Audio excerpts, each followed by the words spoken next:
Welcome back to the channel. It's me, Bella the Steak and Butter Gal. I hope you guys are having a beautiful day, staying meat fueled, feeling energetic, sleeping well. Today's special guest, as you guys probably saw from the thumbnail and the title below, is one of my best friends that I have made through the carnivore community. And I always refer her as my Leo steak sister because we are both Leos, we're both carnivores. And she is one of the biggest advocates of healthy living, healthy eating. So I really want to invite her on so we can discuss our top tips to be free from food addiction. So without further ado, let me welcome my special guest and friend, Lillie. Hi, Lillie. Hey Bella, so excited to talk with you again. Love you. We actually made a video on Lillie's channel that I will link down below. It's about what we eat in a week, and Lillie made that video just gorgeous. Really quick before we delve into our best tips for food freedom, what are you eating now? Because I know that now you're not strict carnivore. Yeah, it's so tough with me for people who follow my channel. I'm sure they're like, wait, what's this? Why did this? Why not? Because like right now, the only day I'm not strict carnivore is like on Saturday or a Friday night. My partner and I, we will have sweet potatoes with our meal. I know in a past video, I had carrots, and other videos I've had onions. So we try new things and then we decide it's not worth it or we don't like it. So right now we're more strict carnivore 6 days of the week. And then whenever if we can find some quality food that's not sprayed with a bunch of chemicals, gassed, coming from a different country, like we are open-minded to having some more. We wish we had a garden. Hey, maybe you can start one in the future. But I do love how open-minded you and Bryce are when it comes to what you allow yourself to eat. Because at the end of the day, the carnivore diet, it's such a great way to reset. So many people stick with it for life just because they feel so amazing. But there are also people who come to carnivore who are like, wow, I do feel really good, but I also can still feel good with XYZ foods that are not carnivore. So I do love that you are sharing that a lot on your channel. Please go check out her channel. She is just a breath of fresh air and she exudes sunshine and positivity. So let's actually just go into our best tips. Why don't you go first with your tip to be free from food addiction? Honestly, if someone were to tell me, hey, stop eating donuts, because I love donuts, I love pie. I think people who watch my channel just like think that, oh, she never like had this, want for other kinds of foods. No, I definitely did. Even like a year ago. I think my first time having Rebel ice cream was a year ago, and that was my transition. But for me, if someone just tells me, oh, you stop eating that, that's like not good for you, it's like that doesn't mean that much to me. For me, I just had to do more research. I had to watch more things that I guess you could say scared me, but just brought me aware of what I was eating, because there's actually a really good documentary on Netflix. It's called Sugar Explained, and it just goes into like what happens when you actually have sugar and how that changes your brain chemistry. And so I think just doing more research and learning more about what's really in those foods. If you eat a Doritos chip or if you eat a donut, like what is really in that? Is that food? Is that chemicals? Is that food science? And once you start really figuring out like what's in that, you're like, I don't want that anymore. So agreed. I think just setting yourself up for success by just knowing more information, learning more information that you didn't know before, it helps you set yourself up to start this very difficult journey of being free from these addictions. I really love how Lillie mentioned, check the ingredients, right? And if you see some type of ingredient where you have no idea what it is, kind of scaring yourself a little bit by researching and going down that rabbit hole, realizing what this chemical is in. Maybe it's in some type of like rodent spray and you're like, wow, I was eating this my whole life. That could be enough to make you take that first step to just want to stop eating it. Okay, so my next tip that I can add is my go-to, the butter trick, right? And this is something that I've been doing since day one. And coming from a vegan background where all I ate was fruits, very high in sugar. Yes, cleaner sugars, more natural foods that are very sweet, but still very, very high carb, zero fat practically, and very low protein. So I basically thrived off of carbs and sugar. So coming from 6 years of living that way and eating that way into carnivore where I'm zero carb, yes, I had a lot of desires to want my favorite dried mangoes or want some refreshing fruit. So what I can say helped me tremendously was keeping the fats up. And my go-to source was just a stick of butter. And I think I really liked that stick of butter for the convenience. It was cute, it was so compact. And it's delicious, that creamy, decadent taste.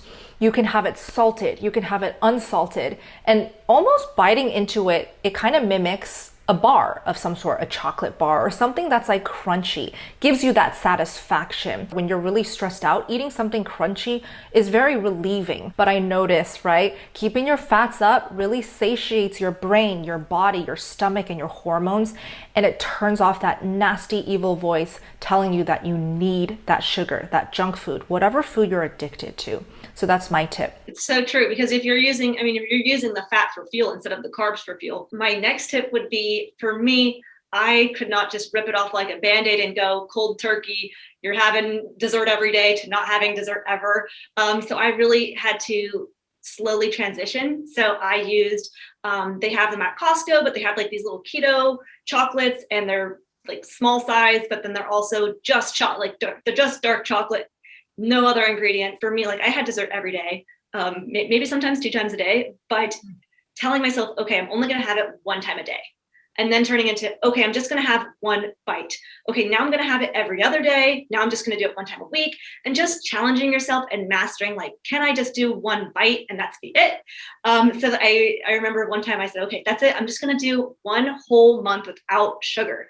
And then when I did it, I was like, I made it a month. I thought I was going to die without having sugar. Like, is this even possible to function without this? So when you challenge yourself and just put little goals, it doesn't have to be extreme. I'm going to do 1 month. It could just be a day, a week. And then once you master your goal, set a longer time frame, and then you start realizing, I don't actually need it. Oh my gosh, you actually mentioned quite a few tips that I want to touch more on. So firstly, the biggest one that you mentioned, set reasonable goals. And I think that is so important, because when you set these super high standards for yourself and you don't reach them, right, you're naturally going to feel down. You're going to beat yourself up for it, depending on what type of personality and tendencies you have. And it's just always going to feel like this bad experience. It's so unreachable. I will never get through it. So by making these little baby step type of goals, it really adds up. And that's what causes those life-changing victories where you truly can be free from whatever you want to be free from. So I do love that. And then you touched on still having a little bit of dessert, easing your way into it, have some dark chocolate. And I have to mention, oxalate dumping is a real thing, right? Especially if you're coming from a diet that is so high in toxins, plant toxins, seed oils, just carbs, refined sugars. If you actually deep dive into carnivore overnight, you might have to be suffering a lot more negative symptoms than you need to be, rather than if you were just easing your way in smartly like Lillie. So a lot of the times I hear from new carnivores, my gosh, I'm getting rashes everywhere. It is dreadful. That's actually a sign of oxalate dumping. A great tactic actually is to have some green tea. Have something that still has those plant toxins in it. I know it sounds crazy, but by eating some dark chocolate or having some green tea will lessen the blow of those symptoms, just easing your way into carnivore if your goal is to be strict carnivore. So my next tip that I want to add on is frequency of meals. So we often overlook this because a lot of the times incoming carnivores have been keto, right? They're coming from the keto world. So I do want to mention that even though you're coming from keto and you're this experienced faster, whatever fast that you're comfortable with keto, you may have to reset and take a couple steps back on carnivore, just because usually I see the trend that people's appetites will go way up, things kind of go out of whack, hormones have to reset. If you're a female and you still have your cycles could be a little bit irregular, and all of these things kind of are shocking. So when you're also battling with sugar cravings, right? Food addiction, you can't stop thinking about your favorite junk food that you used to eat on keto, please consider just leave the intermittent fasting schedules you were doing at the door temporarily, right? Because that's going to go a long way in making sure that you're satiated, that you're well fed, that you heal from your food addiction before you go back and revisit fasting. So basically, I would say just eat when hungry. There really shouldn't be a hard rule with how many meals you should eat when you first start carnivore. And it's really going to help a lot with the cravings, because we want to focus on staying full at all times, so that evil voice wanting that junk food and that sugar and those ice cream things, that voice never comes out completely, because you're always suppressing it and calming it down with satiating, nutrient-dense meals like meat, eggs, butter, cheese, whatever it is that you love. Eat as much as you want, whenever you want, especially whenever hungry. Back to you. Hanging around my friends my age who want to go and get ice cream, or they want to go and get fast food. It would have been really hard for me to do this had I not had a support group or people who I could know would hold me accountable. So for me, I had my partner Bryce. Anytime I was eating a donut, he was like, yeah, if you want to eat it, go ahead and eat it. And he was like supportive and wasn't like judging me or anything like that, but he was leading by example. So then for me, I was like, well, now I don't want to eat by myself. I don't want to eat this donut by myself. So just surrounding yourself in a community of people. I rewatch videos of Bella's or of Dr. Berg's or Dr. Barry's. I rewatch, we can, even if you don't have people in your life right now who currently eat this way, or who, I lived in a house filled with candies and chips and things. So it was really tough to be around that and be telling myself, you can't have that. So if there's a way to just get it out of your face, get it out of your space. If not, you have us, you can watch our videos, you can reach out to us, you can join Bella's monthly meetings, and there's just all sorts of different resources for people to be in that community. Because I know for me, had I not had someone who held me accountable, or who was there with me, or who was just eating this way, that I wouldn't have been able to do without the support. Absolutely. Yes, we can eat our face off, right? And we can do all of these tactics that we make sure there's no sugar in the house and we're always full.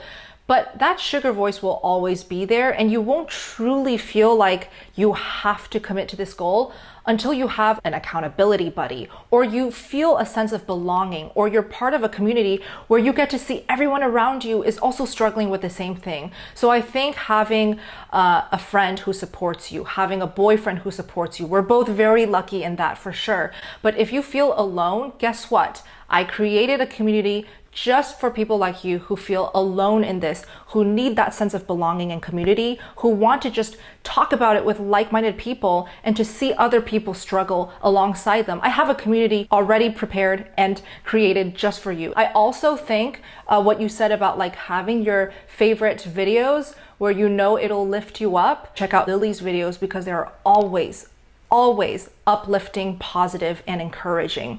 And I don't think Lillie will mind if you send her a DM on her Instagram as well. She's extremely generous like that. The other thing too is if you are on social media and you see all the different candies and chips and crazy creations, they're so pretty. I love looking at them, but I need them out of my face. I need to subscribe and follow all of the meat, all of the things that those people in the community who are gonna make me be like, yeah, a yummy steak, not yeah, a yummy pizza. So I would unfollow all the things that are distracting you, and anything that like lights your brain up with like excitement of the things that you maybe don't want in your life. 100%. Such a good tip. Okay, you know what? You just took over this video because I don't have anything else to add, but that's so true. You want to filter what shows up on your newsfeed. Like these days, we're always on our phone, right? We don't want to be caught deep in the middle of our sugar withdrawals. And the first thing we see when we open up Instagram is our favorite chocolate cake that we used to love eating. That is just the worst. So make sure you filter out who you follow on Instagram, on all your socials. You just want to minimize all moments of weakness, all triggers. I have to say that really does help in the beginning stages. My last tip to wrap up this video is to really lean on variety. So if you feel like this pressure to do beef only, right? Or to do no dairy, or cut out the stevia and cut out the cheese, that could be a lot on you right now. So ask yourself truly, what will bring you enjoyment and fulfillment when eating carnivore? Is it going to mean having cheesy meals, having pork, chicken, seafood, and beef? If so, enjoy everything you want so you don't feel deprived. The last thing we want you to feel is deprived, which then could lead to a slippery slope to you binging on the foods that you don't want to eat and that you are trying to heal the addiction from. So Lillie, any last messages that you would like to share with the viewers? If anyone needs someone to root them on, or a prayer, or just like encouragement, I'm always like rooting people on from afar. And I can write your name down. I'll put it on my prayer list, and I pray for you each night too. So if you need some encouragement, you need someone to support you, I got you. And I hope you guys have a happy day. Wow, Lillie, you're just the sweetest thing ever. Let's all give a huge thank you to Lillie. Comment down below if you have any more questions for us. We are happy to film more videos on my channel and on her channel. Please don't forget to go subscribe to her, follow her on Instagram, and make sure to like, comment, and subscribe to this video. We will see you guys in the next video. Have a beautiful day, and thank you for watching.